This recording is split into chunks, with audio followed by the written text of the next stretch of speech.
E aí, pessoal, ansiosos? Eu tô aqui com frio na barriga. E você, Berengue? Não. Tranquilo. Só a maior autoridade do tênis está aqui com a gente. Exato. E todo mundo aqui participando. Depois de 2 anos online, é maravilhoso estar aqui com vocês. Incrível a energia.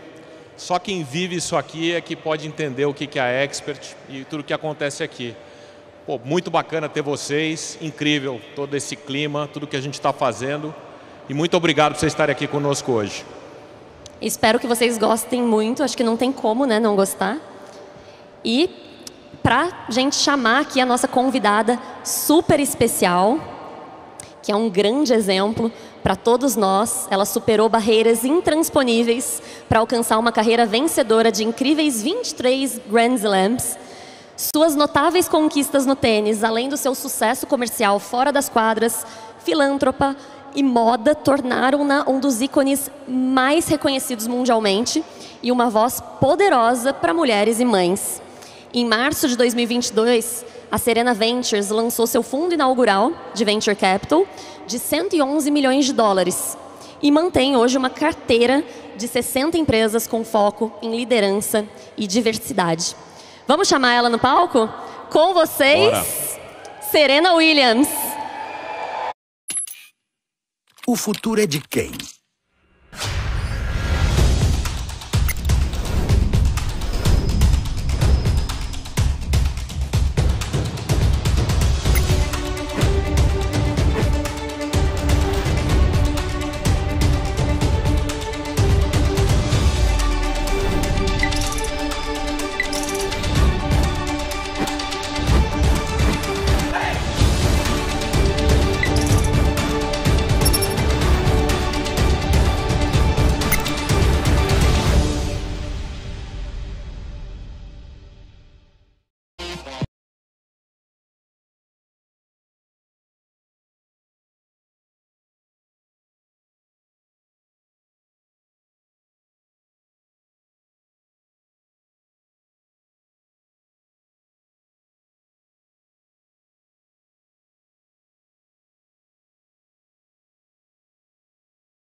Serena Williams, pessoal.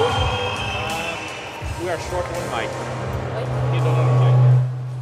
Oh, I have a mic. Oh, you do have. Yes. I'm sorry. Serena, it's truly an honor to have you here with us. Thank you. It's really good to be here as well. Thanks for having me. Hi, everyone. I'm a big fan of yours, so I'm even happier to have this opportunity to talk to you. Can't hide my excitement, don't either my nervousness, but that's okay. As Billie Jean King said, pressure is a privilege, right? Yes, it is. Thank you so much. Thank you. Well, it's an honor. It's great to have you here with us tonight. I know it was a tough trip, but we are very excited to have you and to have the chance to talk to you about your life, how you invest your money, your challenges. So thank you very much for being with us today. Yes, I'm excited to be here and to talk about everything and finance and a different side of Serena and maybe a little bit of tennis too. We'll see. So yeah. Fantastic. Yeah. So shall we start? Yes. You shoot the first one. Okay. So Serena, you are the greatest tennis player in history, owner of 23 Grand Slam single titles, 4 Olympic gold medals, among other championships. And everybody knows about that. But a few know about the other side of yours, your business side. Yes. So to start our conversation, I'd like to ask you how and when you started investing and where this willing came from. So I actually started investing about 9 years ago, or a little bit over 9 years ago now. I would see companies, I would literally be on the tennis court, and I don't know if when you watch a tennis match, they have like these sponsors on around the court, or maybe there's a ticker and the sponsors they keep flashing up. And I would see companies, and I would be at the towing cost, and I'm thinking to myself, God, I wish I invested in that company, or God, I wish I invested in that company. And so eventually I started asking a lot of questions. And then I wanted to learn more about, okay, well, how do I invest? So I just started asking questions. I started spending a lot more time in San Francisco and meeting with different companies and Studying. Yes, studying and meeting with different companies and different startups in particular, because I really naturally liked the startup side of investing in early stage, which I didn't know it was called early stage back then, but that's kind of what I was drawn to. And that's just how it started. That was really over 9 years ago, and I invested in a few companies in the beginning and a couple bad investments, but I learned a really big example of due diligence. I learned a lot of lessons of the importance of due diligence and other stuff when it came to investing. So yeah, that's kind of how my investing started. Nice. And Yeah. where this willing came from? Where's what? This willing to invest. Did you have this since you were a kid? Or? Yeah, no, not at all. I've always loved business. My dad always had his own business, and he was always like an entrepreneur, and I always tell my mom and everyone that I got my dad's brain. So I always had this idea of business, whether it was in fashion or whether it was in something else. And so when it came to investing, I just really kind of dove into the extra part of it. And I loved also helping companies. When you start at early stage, so I just naturally fell into seed investing. And when I fell into that, I started learning how you have to help the founders, how you have to build a team. And I was like, wow, this is a lot of what I do already. At the same time, it was a huge learning experience. And every day when I go in my office or my virtual office, I'm still learning things every single day. But it's a passion that I feel that I really have. I remember telling my husband, like, I love doing this. I can see myself doing this after tennis for a very long time because this is something that I love doing. Very nice. Well, you recently raised $111 million Yes. in your venture capital firm. Yeah. Kudos, well done, congratulations. Thank you, thank you. You've been investing in early stage companies for 9 years now. This new fund or this new funding takes you to the next level. Can you share with us what is your main goal with the fund? And you described a little bit, but can you give some more details of the target of the fund and where do you plan to invest?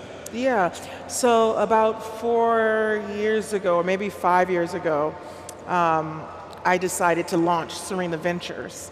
And so Serena Ventures, actually, I learned in Miami at a JP Morgan conference, because I'd already been investing for about 4 years, and I was at a JP Morgan conference, and Jamie Dimon was on stage talking with Karen Becker, and they were talking, and Karen had mentioned, she's a CEO of Clear, and she had mentioned that less than 2% of all money from VC money went to women.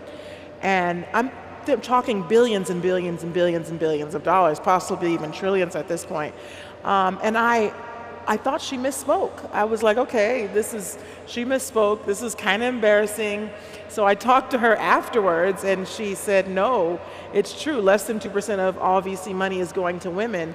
And then it was, you know how when you're in business and you're doing something that you're passionate about. I had already invested in Masterclass. I'd already invested in a lot of companies that were doing really, really well and would go on to be unicorns. And so I already was like, I know what I'm doing, but when she said that, I felt like, okay, the only way to change that number and to change that stat is to have people like me, women and a person of color, a black woman, writing big checks. Or else, I always like to say, like attracts like. So men, they like to write checks to other men, and if women like to write checks to other women, so it's like, for me, we need to have more women in the big stage writing the big checks. So 4 years I built a track record after I learned that, because I knew that if I wanted to build Serena Ventures, first of all, I was still playing tennis. Second of all, I really am reasonable about my time, and I knew if I wanted to build this company, I really wanted to build it in the right way, and I wanted to be super successful in doing it. And I also knew that, listen, if I'm going to go raise money, I want people to see what I've done, my track record, and what I'm capable of doing, and how I'm capable of building a team and leading a company, and to being very successful. And so, yeah, so we finally raised outside capital 4 years after, because I really wanted to make sure that I was solid. I knew everything about the business, and I liked the number 1. So we decided to go for 111 for our first fund. And yeah, it was really exciting. So it really helps us and enables us to continue to invest in women, continue to invest in FemTech, to also just support, and people really talk about inclusion and diversity, but for our company, we invest in everyone. My husband is white, so we invest in white men as well. But because of myself and my partner, Allison Rappaport-Stillman, because of who we are and because of we are women, we naturally see more women and naturally come to us. More women are even more comfortable talking to us because they feel like they have a chance and they feel like this is a good opportunity for them to be heard and for them to be seen. And that's kind of our thesis. So I think right now our portfolio currently has about upwards of 68% of female or person of color founders, which is really unheard of in the VC world, but we really, we put our mouths there and we also say we do what we say we're going to do. Impact investing. Pardon? Impact investing. Impact investing and early stage investing, because we feel like when these companies that are early stage investors, they really need support, and that's when you have a really good idea, is a really good opportunity to actually help and actually have that impact and to be that impact investor. Thank you. Perfect. And the lack of diversity persists in the financial market, and actually investors sometimes lose opportunities due to that, mainly because teams are not diversified enough to make the decisions. So could you please give us some examples of one or two companies you invested in and what you saw on that company or that founder that convinced you to write them a check? Oh, that's, so we have so many companies that we know and love. Oh my goodness. I was just on a call with a very interesting company called Freeing Returns. And the woman, her name is Barbara, she's an amazing founder. What they do is they're more B2B, more SaaS companies, so I call them, they're not very fancy, but they're doing things that are super important. And those are the companies I actually really love to invest in. So what her technology does, it goes into stores, mostly brick and mortar stores, and able to tell you which products are people coming in and basically pilfering or stealing, and just try to make that better and to try to explain how to have a better security services around those products. Very interesting company. And it's called Freeing Returns. So yeah, she's been an amazing founder. I invested in her because I just really believed what she was building. You know, I love B2B stuff. I love that type of stuff. And my partner and I looked at it and we just felt like this is really a great opportunity to invest in a woman of color who really has a fantastic product that probably will be overlooked. And now, because she wasn't overlooked, she's taking meetings with really, really major labels and major stores. And we have to get her in Brazil, by the way, as well, because that would definitely be the next step for us. There's also a mental health company I just invested in. We're the lead investor in there. And we're also the lead investor in Freeing Returns. And our mental health company is called WonderMind.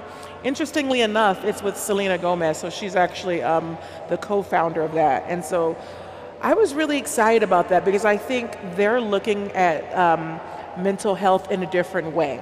They're looking at bringing product that you can actually buy and you can feel, touch, and see and use in a way to solve issues with mental health. And in addition to that, they're looking at building different platforms and to watch different things about mental health. And so I found that quite interesting, and I love their programming and how their roadmap, I feel like, is quite amazing. And there's this woman on their team, Daniela Pearson. She is one of the most dynamic co-founders I have talked to all the time. So it's really exciting to see what they're building. But our portfolio companies, each one of them, we absolutely love and we support so much. And yeah, there's just so many. There's Foodie, which is another great company. It's a wife and a husband, and they started this this recipe where chefs can have their own recipe and make money from selling their recipes, so getting it off of the free YouTubes and stuff. And so it's another wonderful platform. So I can go on and on, but I won't. But you can see them all at serenaventures.com. Great. Well, you have an amazing track record as an athlete. Thank you. And as an investor as well, you backed 13 unicorns already, Serena Ventures. What's the advice you are giving to the founders nowadays in terms of the current scenario? We like to say risk on or risk off. Yeah. In your view, is risk on or risk off? Well, we tell our investors risk on. But we, you know, me, myself, and I'm there again with my partner, her name Allison, and we really want them to think long term. And I always start, what is your end goal? And work your way back. If your end goal is to be acquired, then what are you going to do to get acquired? If your end goal is to go public or IPO, then what are you going to do to achieve that goal? You know, so we just work backwards from there. And like, what is your marketing? Like, what are you doing to get people to know about your product? And then we are a really unique platform where they can actually rely on me to use some aspects of my platform to get to know their company better. And when I say that, it's just the people that I know and the relationships that I have been able to build through the 30 years of my career. So we can introduce them to really strategic people that might help their business. So, you know, our company is really exciting and working in different ways like that.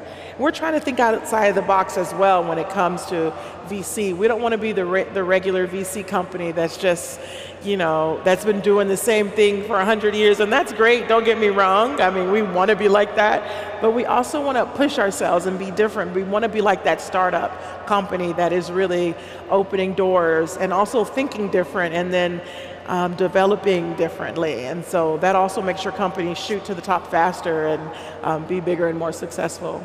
Great. One thing is, in your next capital raise, our clients may be interested. So let's talk about it later. Yeah, no, that would be really interesting because we're probably going to raise pretty soon, so we'll have to have lots of conversations. But also, we at Serena Ventures, we save a lot of our capital to invest outside of the United States. So one place that I'm really interested in investing in is Africa, as well as Latin America. So obviously Brazil would be a great place for us to invest in as well. So we have several portfolio companies out of Africa already in different areas. So we, again, one thing I think when I think about Serena Williams, talking third person here, I think that I have to use my global platform. So right now I'm looking at companies in Australia, I'm looking at companies everywhere because we really want Serena to be that global platform like Serena Ventures. We want Serena Ventures to be that global platform like me. So, and that's super important to me. And so because I've played tennis and because I've traveled so much, I know we're looking at it in a different way. And that goes back to what I said about I want to build Serena Ventures to be a modern venture company, a venture capital company. So yeah, we have a big foot in the door to do that. Great, thank you. Moving on to mental toughness, there are some really powerful lessons you share from your career in tennis. So going back to this journey of building your businesses, what was the most difficult moment and how did you overcome it? I guess there are plenty of difficult moments. In business? In business. In business? But you can share in tennis as well. I think realizing one day that I have a startup. Startups are hard. They're very hard. They take so much work. You work all day long. It's a lot. You wake up and you work, and you go to bed and you work. And it's like, how did I get involved in another startup? Because also a fashion company that was a startup, and I'm just like, ugh. And it's a difficult sector, right? It is very difficult, and then you have to start, and then you have to build your team. But once you get there, it's worth it. But it takes a lot of work and a lot of effort and a lot of managing and a lot of management. And yeah, it's intense, but I'm glad we're past that stage. It was just about focusing in and just knowing that we're going to get past it. That was really hard. Well, you excelled in tennis with a lot of discipline, focus, strength, and the whole, qualities that you need to be a superstar in the sport. Some of these skills are very important when you think about investing. Can you share with us if how do you use the tennis skills in investing? Is there any parallel between playing at your level and investing? Yeah, I would say there is a parallel with playing and investing. We're dealing now with a really interesting deal that happens to be in Africa that we have to be, I'm very competitive, so I'm just like, make space for us, move some people off the cap table. There has to be room for us. So that competitive spirit of never giving up and never stopping and just understanding also the work ethic. I think some people are like, oh, I could do this, but whatever you do, whether it's VC or whether it's sport or whether it's anything else, it takes a lot of work.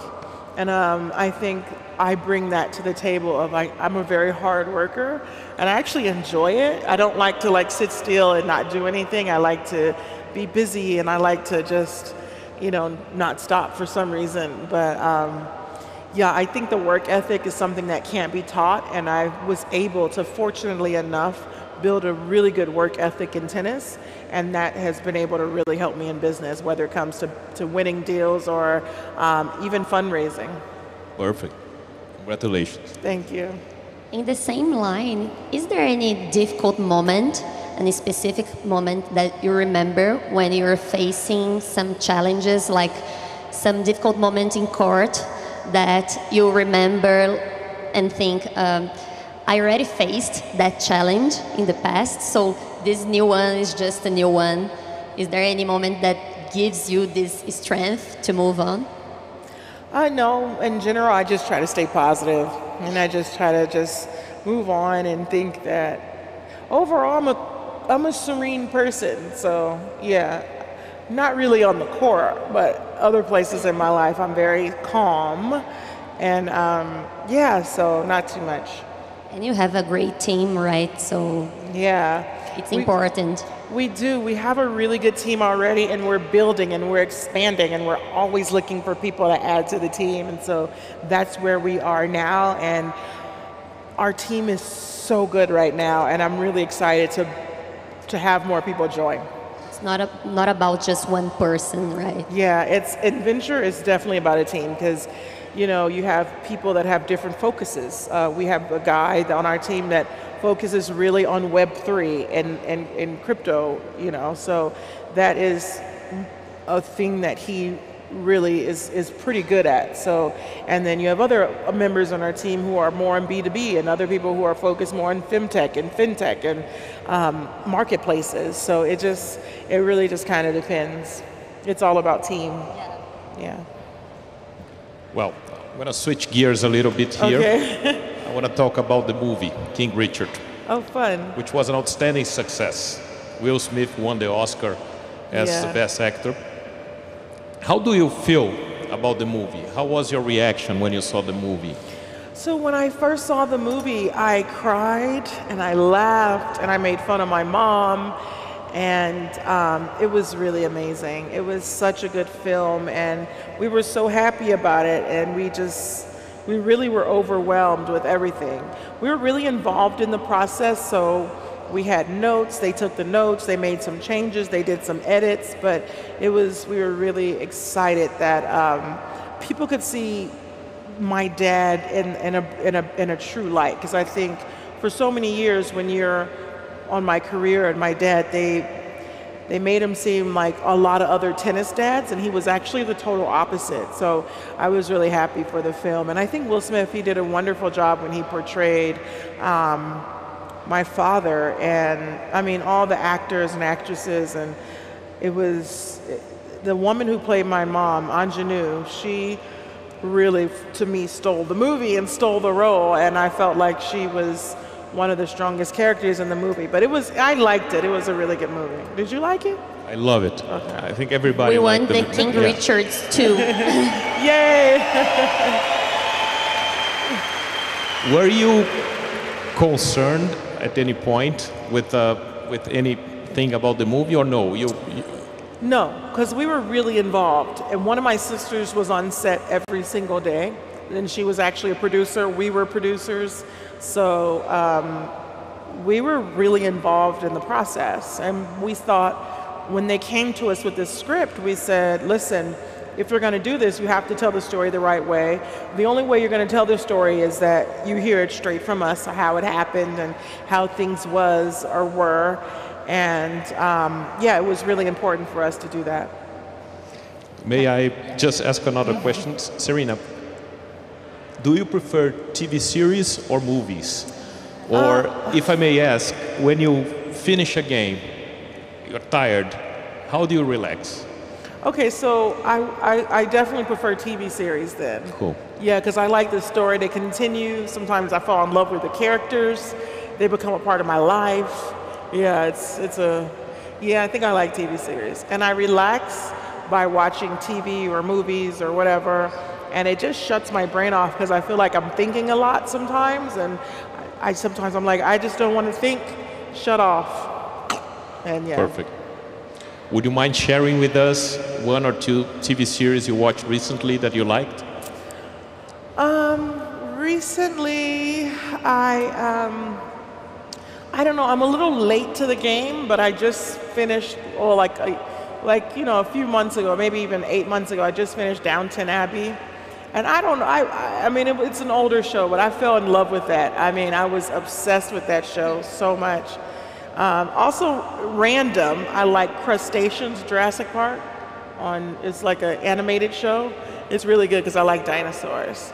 Oh, and I was watching this dinosaur show on, I think it was Apple, and it was about, it was prehistoric world. I thought that was really cool, the way they animated the dinosaurs to look like they were real. It was super cool. I loved it. I love that. Yeah. Cool. And there is Thank this you. scene, King Richard's, that your dad turns to you and says, your sister's the first, but you'll be the best player of all time. When I watched the movie, I was wondering if this phrase, or should I say prophecy, really happened. Did he really say that to you? That actually really happened. And it was hard for me because, as you can see in the film, I wanted to play tennis, but I wasn't good enough at the time.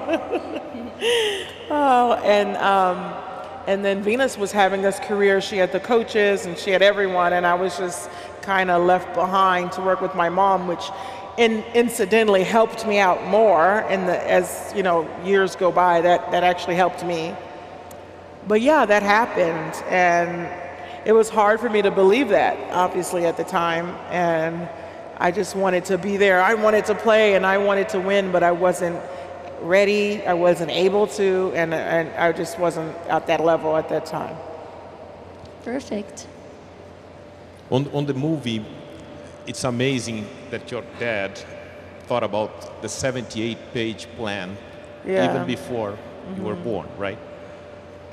What was the impact in your life in terms of what he did and the focus and discipline in terms of planning and sticking to it and, fighting against everything that goes wrong, and things go wrong?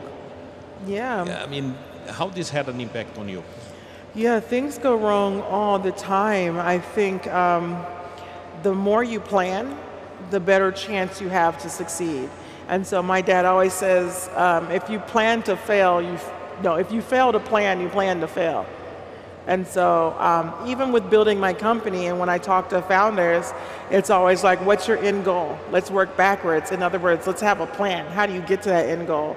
It's important to plan it and write it out. And my dad always liked us to write things out because he said, if your eye can see what's on paper, then it gets into your brain. And I forget the nerves that he said, but your optical nerves, it connects. And I was like, okay. So he always had us write things down and visualize them. And I think, that really is super helpful. And a lot of people now, a lot of startups now are always talking about visualization and mental focus and all these things that, my dad's been saying since the 90s. So that was really insightful, I think. Your mother had a very specific and important role in your career. For those who haven't watched the film, can you share with us how this happened? I mean, the impact it had on you, all the care and the love that she gave you, and been preparing you to in your tennis career? Yeah. So like I said, it was my mom played such a big role in our careers, and me when we were younger, because I wasn't able to always hang out with Venus because she was so much better than I was. I had to be like with my mom, and she would coach me, and I really didn't like it. I really didn't, because she was so tough. But I'm glad she was like that, because she taught me how to fight, and she taught me so many things. She taught me so many things, and it created Serena. It created Serena Williams, and so it definitely wouldn't have happened without her. And also, she traveled with us. My dad traveled with us as well, but she traveled with us way more. You know, coached me to so many Grand Slam victories, probably more than any coach I've ever had. So, her and my dad. So it was really, it was really amazing. If you weren't a tennis player, which other sports we can imagine that you would play? Sports. I know you like to dance, right? Yeah. I do. Sport, I don't know. I don't know. I don't know, maybe golf? Because I could still wear dresses. Yes. Fancy. I could still wear earrings and stuff. Yeah. Maybe, so. Cool. Yeah. Nice. So you said that many characteristics in tennis helped you as an investor. Mm-hmm. So what do you think, which are the main characteristics for people that want to be an investor, that want to start something, a business? What do you think are the key characteristics that they must have? Yeah, so one thing that I always say, and even when founders are pitching to me, is there any authenticity to it? Do you like this idea because it's a white space and someone needs the market? Or do you like this idea because it affects you? You really want to solve a problem, and you think that your product or your design or whatever you have can solve the problem. I find that most founders that have a problem that they want to solve that has affected them in the past, or has affected someone in their circle that they know, it works out so much better. Those founders usually do really, really well. So for me, I always advise just to make sure that it's very authentic. You don't want to just do something, because when times get tough, when the market turns and then it's in a downturn, then what are you going to do? If it's not something that you're super connected to, and that's inevitable. When you're building a company, at some point it's going to drop and then it's going to build again. But at some point, you have to fight for what you want, and that's inevitable. So if a founder or someone is building something that they don't really have a super connection to, it's really hard for me to try to get behind that idea. It has worked sometimes, but it's hard for me personally to get behind that idea. So I really just help people to just try to find something or do something that they're really passionate about or has some experience in it, and I think it goes a long way. And do you think, I think resilience and discipline are great characteristics to start anything in life. And sometimes the sport already gives you, like, naturally the discipline and the resilience. But do you think is it possible to build this resilience and business for someone that is starting and doesn't have the discipline already? Yeah, I think it's very possible to build resilience. I think it's based on practice. You have to practice, like in order to build resilience and you're building a company. It's like a daily exercise, right? Yeah, it is. So if you're building a company and then on day 1 or day 20 something goes wrong, you build your resilience. So it's little things. You build your resilience on every day with all the little things. So when you do face something big, you've already started to build. So yeah, I think it's absolutely possible to build your resilience. I don't think it's necessarily innate. It's something that you grow. Like even with me, I've had to build resilience. I've had to learn to fight. And it's like an exercise. Your exercise is an action. It's a verb. It's an action word. So it's something that you constantly have to do and you constantly have to work on. Yeah, I have something here. If you look to the left side, you see some kids over there. They are part of an NGO which helps children to become tennis players. What's the advice you can give to them? They're so cute. They are over there. You see. It's called Rede Tênis Brasil. It's like a Brazilian tennis network. It's an NGO helping young kids, young talent to play tennis. So it's a social project.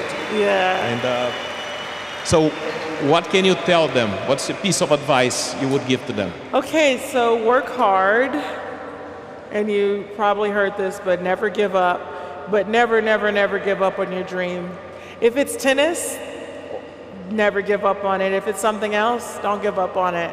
Don't let anyone tell you what you can't do. Because as Venus Williams once said, it means they can't do it. Great. Thank you very, very much. I have a personal question about you and your sister, Venus. It's amazing how close you are and the love you feel for each other, even though you are in a very competitive sport. And it's amazing how your parents created you in this environment of partnership. And I want to ask about your thoughts about that. How is this balance? Is it possible to have this competitive side and be a nice person as well, especially in the financial market, right? Which is very competitive as well. Yeah.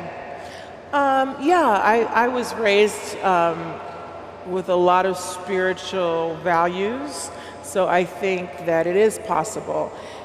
For me, it's really about the important things, and I love what I do and I love this, but I know at the end of the day there's something bigger out there for me spiritually, and I believe in the Bible, and I think that has been very helpful into why I can have such a strong competition with my sister. But at the same time, it's really, I understand that it's not the end of the world if I win or if she wins. I know that there's more, and at the end of the day, we have to have each other because we're always going to love each other, and we're always going to be sisters. We're ready for each other, right? Yeah, and we're always going to be sisters. You want your sister to win as well. Exactly, I want her to win, except for when she's playing me, then I want to win. But even when she's playing me, I want her to win, and it's a really hard, awful position to be in, to play someone that you always root for, that you have to beat. It sucks, quite frankly. It's awful. But we know at the end of the day, she's always going to be my sister, and she's going to last way longer than tennis. And so what can I do to be respectful and to be loving and to always be the best little sister that I can be? And she's a great big sister, and she always will be like caring and loving and just amazing. And so it's really cool to see that being so spiritual and raised a Jehovah's Witness affected our lives. And this is really important for leadership as well, right? Not only because she's your sister, but I think in the other business that you have, it's very important to have this both sides of competitiveness and also knowing and learning from people and being nice. Yeah, I think, so here's a good example. We had in the past a very interesting opportunity on the table, and that we require a certain amount of percentage ownership of the company, right? So we were trying to get our ownership, and they didn't have enough ownership for us, so they were gonna push someone out so we would have what we needed. But the person that they were gonna push out was the person that introduced us to the company. And so morally, I didn't think that was the right thing to do. I said, listen, we have a relationship with them, and they're the ones that introduced us to you. So find something else. I didn't give up. I was like, find us a new way in, because we still want to do your deal, but we're not going to cut someone that has been kind to us. And that, I don't know. I'm sure that happens sometimes. I'm sure it doesn't happen. And so, but for us and for me and for the company that I'm doing for right now, that's how I would like for it to go, and that's how it does go. Well, I think we're about to end. Okay. Unfortunately. Unfortunately. I just wanted to say that you are a great example. Thank you. All of us here. We love you. We think you're a great player, a great person, an amazing person. Thank you so much. Thank you for being... But can I make a final question? Yeah. I have a very interesting final question. Oh, okay. Shoot. And it's about balancing work and life. Yes. So I think you've done all of this while being a mom as well. And I've read that you and Olympia are very close, are always together. And so I think it would be interesting to get your point of view on how to balance work and life, how to manage those trade-offs between career, maternity, life in general, because this is really hard to do and people struggle with this. So what do you think about this? All the women in all professions, I mean, not only in sports, but in banking, in investing, everything is more complicated. Everyone faces this challenge. Yeah, that's because women are more caring and loving. It's definitely, it's not easy. You know, I think for me, I have to decide what's most important for me, and then fit everything else in. So what's most important, I put that in my glass first. I fill my glass with that first. And then what's next, I put that in. And then I keep adding. And sometimes things don't fit, you know? But at the end of the day, the most important things fit, and that's what matters. And so happens to be that my family and God are most important, and everything else goes in after that. You know, I think business is going in a little bit before tennis sometimes, but that's okay because I love what I do. And then tennis goes in that glass, and then, yeah, and there's so much to do. But I think if you just prioritize and really focus on that, and you might have to let some things go. And as women, we do a lot. We're moms, and we keep the house, and we do so many different things that you know, we just have to prioritize more, I think, than, yeah. Perfect. And to finish this amazing talk, I'd like to get a word of you to all the women that are here. You are a very empowered woman and an example for all of this. So could you please give us a word, especially for women? Enjoy what you do, and I say that to women and to everyone. Just, I love what I do. Be kind to the person to the right and to the left and to the front and to the back of you, because you never know when you want someone to return the favor, and that's just in general what I would like to tell everyone. Perfect. Thank you so much. Thank you. This was amazing. Thank you. Thank you. Serena Williams, guys. Thank you. Amazing. Thank you. Sorry.